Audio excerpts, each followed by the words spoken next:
Everyone, it's Emily Fox. Today's video is going to be my February wrap-up. I'm going to be talking about the 7 books that I finished in February.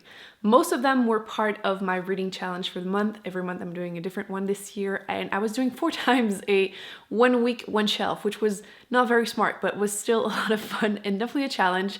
I was picking up a random shelf from my jar, and then that was the only genre I was reading throughout the week. So I will be linking the reading vlogs if you are interested. We went through classics, hard sci-fi, nonfiction, and YA fantasy. And I finished, like I said, 7 books. I started probably the same amount. Honestly, I will have a lot of books to catch up to. So in the future, I'm planning on doing only like one of those throughout like 1 month, for example. So it will be a little challenge, and then I can catch up if I haven't had time or something, or maybe I'll pick up like I need to finish 3 and it takes whatever time it takes.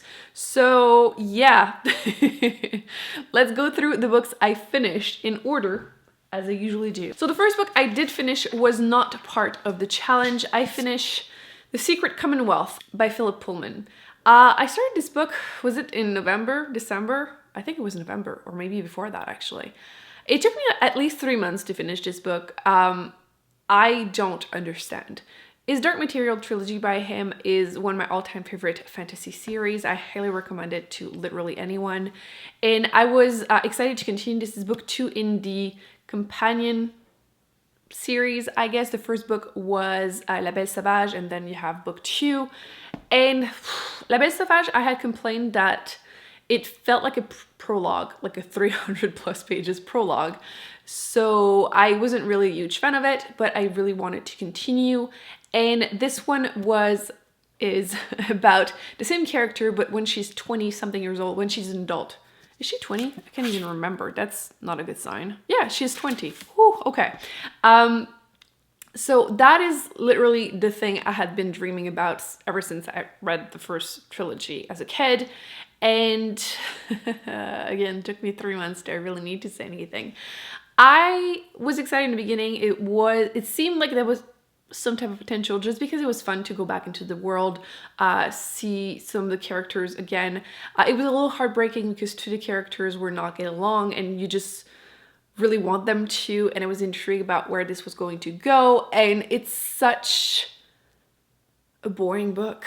Am I still planning on continuing? Yes, because I'm stubborn and I like to torture myself, and I'm still hoping somehow that it will get better. But frankly, if you didn't enjoy the first book in this new trilogy, I think it's a trilogy, and you don't really care, you don't really need to continue. Honestly, it was essentially all of this blah blah to say that I give this book 2 stars. I never thought I would give any book from this universe 2 stars. The only good things, like I said, was the fact that you're back into the same universe and you see the same characters, and that's literally the only thing I liked. I do want to mention some stuff, but I'm going to try to keep it vague because obviously this is like technically like book 5 in this world, and I don't want to add any spoilers. But I think that a lot of the stuff was barely explained and kind of vague, which again could be explained further, in book 3 or something, maybe. I did think that some scenes, specific trigger warning, rape scene, was just so not necessary. And I'm not gonna name the characters, but there is a like love interest that is incredibly freaking creepy. Like, that's all I'm gonna say. So yeah, probably one of my biggest disappointment of the year already. We're just in February, but yes, wow, I expected so much more. So let's pretend this never happened. I still think that everyone should read His Dark Materials though. It was just so good. Plus, oh, the TV show, by the way, that's the only reason I finished it, was that I kept watching the TV show. The first season is mostly following book 1, although I would recommend reading book 2 too. And so good, especially compared to this. The second book I finished was Wuthering Heights, which was part of my 1 week, 1 shelf for classics. And it was my first time ever reading it. I did watch the movie too. I feel like classics can be very, very hit and miss. And this one, I did listen to it as an audiobook mostly because of how my month has been going. I listen to most of these books as audiobooks, and I don't really recommend it just because the narration and like the timeline is not linear, so it's a bit confusing, especially with the language. The writing was beautiful. I feel like every time I read a classic, I'm like, this is why I need to read more of them. I always like the writing. But I didn't really care about the story. The characters are not likable, they're not meant to be, which I know a lot of people find difficult to care for a book whenever it's the case. I have to say, I think the most disturbing part is the fact that people keep saying that this is romance, which, are you okay? Like, are you sure you're okay? Because how is that romantic?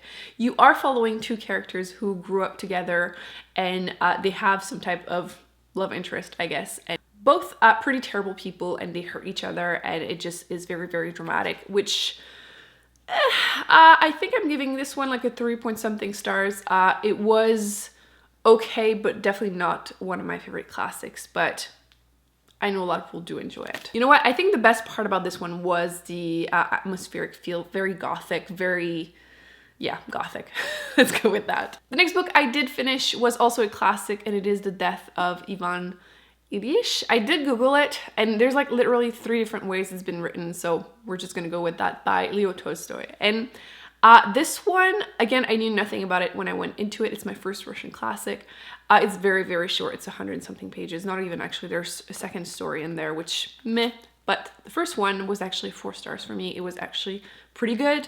You're following a character and his slow descent into madness until he dies. And what I really liked was the fact that it made me very uncomfortable. You can clearly see him slowly losing his mind and knowing for a fact he's going to die, and how he doesn't want to. And it just, even after all of these years, it's just still something that is incredibly relevant, and I highly recommend it if you are interested. The next book, I didn't technically finish it during that week, but I finished it the week afterwards, and it was Frankenstein by Mary Shelley. I have complicated feelings about this one. I think I'm giving it 3 stars, maybe, probably towards 2 stars, really. In the beginning, I was really impressed by the writing once again, and as an audiobook, it just sounds really nice too. But overall, the story was kind of boring to me, which, it's such a classic. I had been meaning to read this one, you know, forever. I feel like nobody knows the story. And he creates this creature, monster. I feel like everyone always freak out whenever I say monster, but they keep saying monster in the book. Anyway, and you're following his life and then the creation, and then you kind of get a long, kind of boring portion about the creature and how he came about in his life and everything. That part was really, really, really long for me. I did enjoy actually the ending of that bit whenever he's starting to learn how to talk and everything. That part was fine. And then the ending was not super interesting to me. So I'm kind of torn about this one. I feel like a lot of people did enjoy that one. I didn't really care for it. So the next one is one of my new all-time favorite books, The ThreeBody Problem, which this was part of my hard sci-fi week, and absolutely amazing. Like, literally amazing. This is a first contact with alien. It's incredibly different from anything else that I've read from that genre. It's kind of a mix of historical fiction too in there, which makes it kind of complicated and like very heavy and slow to start with. I did go back and forth with that one as an audiobook, and I feel like it helped me because I had read the first chapter in a try a chapter book tag, and I had really struggled through it, and I didn't end up picking up that book to finish for that week, and I decided to get the audiobook to just try and, you know, push through, and it really, really did help. However, if you go through it as an audiobook, you need to be fully focused on it because it's very science heavy, and you're gonna miss details and not understand anything. And I have to say, even if you want to try sci-fi, I don't recommend starting with that one. You can obviously if you want to, but again, it's so science heavy that if you don't fully focus and have like some type of like basic knowledge, it can be very, very overwhelming. So with that said, super interesting. I'm gonna keep it quite vague because I feel like it is worth going into it as blind as possible. I'm absolutely thinking of continuing. I did add the second book in my TBR for March. If you haven't seen, again, I'll link that. But I'm dying to continue. I can't wait to see where this is going to go. I feel like people are kind of divided, saying that book 2 is the best one or just they hated the rest.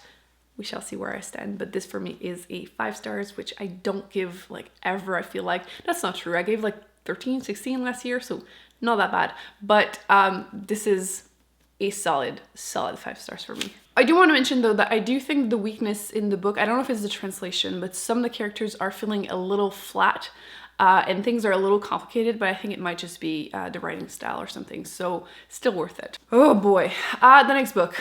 I was reading nonfiction and I only finished one.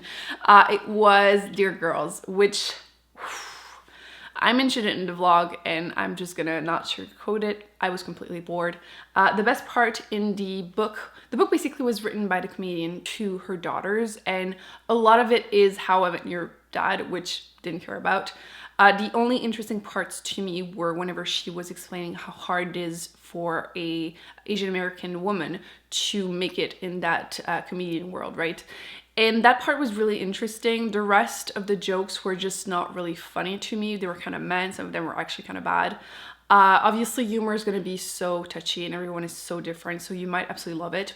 I was excited to read it because of the hype a little bit, but also the fact that I had seen her in interviews and I've seen movies, TV shows that she's co-written, and I was enjoying those, but unfortunately the book just didn't do it for me. So that was I guess a 2 stars. I don't like writing nonfiction really, but yeah, didn't care for it. And then last but not least, I did finish this book for my last week, which was Sorcery of Torns by Margaret Rogerson. And this took me a little bit by surprise. This was a YA fantasy and I've had a very, very complicated relationship with those. But this one I overall enjoyed. I thought it was about fairies. I was so wrong. But I feel like there's been so many books about fairies lately that like I confused them. I had been warned about the romance, which was not overwhelming. I feel like it was obviously there, but it wasn't a big thing. It wasn't like all of those YA fantasy that are technically more romance fantasy than anything else. I enjoyed the world building in a sense that I enjoyed the fact that the main character grew up in a library with magical books, and it's a big part of the book which I really, really liked. I overall enjoyed the story, but I feel like the ending, like the last, I don't know, 100 pages were kind of weaker than the rest to me. This is a standalone, but I would read more books in that universe just because, again, I enjoy the whole like books and libraries. I feel like I need to do a video about books that are about libraries or contain libraries because they're just so fun. If you have any recommendations, please feel free to leave them in the comment section because I always find them kind of cozy and just, we love books, right? So we like to follow the people that like read about people that like books. But yes, overall this was actually interesting. I am running it up to a 4 stars. It's a solid YA fantasy. If you love those, you will definitely enjoy that one. There's definitely a bit of hype behind it. But yeah, surprisingly enjoyed it more than I expected. As for the rest, I mentioned I'm literally in the middle of like 10 of the books, it feels like, because of the challenges for the month, which I will, like I said, change for next time because it was very, very overwhelming. But I found it kind of fun to push myself to get out of my comfort zone and just be solely focused on one genre, because I feel like if I do it for a whole month, it's too much. But a week is just not as intimidating, right? So I think that next time I will probably just do one, like I was saying, throughout the whole month or a specific amount before I switch to something else. But I definitely will want to do this challenge again. I still have a bunch of the shelf numbers on in my jar. Actually, should I put back the same ones back in the jar so I would have a chance to pick nonfiction again, for example? Or should I stick to trying to read from all of the shelves before I go back to all of them? You let me know, you decide. So this is gonna be it. I hope you enjoyed the video. Let me know in the comment section if you had a good reading month for February. What was the best book you've read? And if you have any opinions about these, feel free to leave them in the comment section. I'm very curious to hear your thoughts. Thumbs up, subscribe. I will be putting more videos on the screen that I recommend you check out. And I shall see you in my next video. Bye.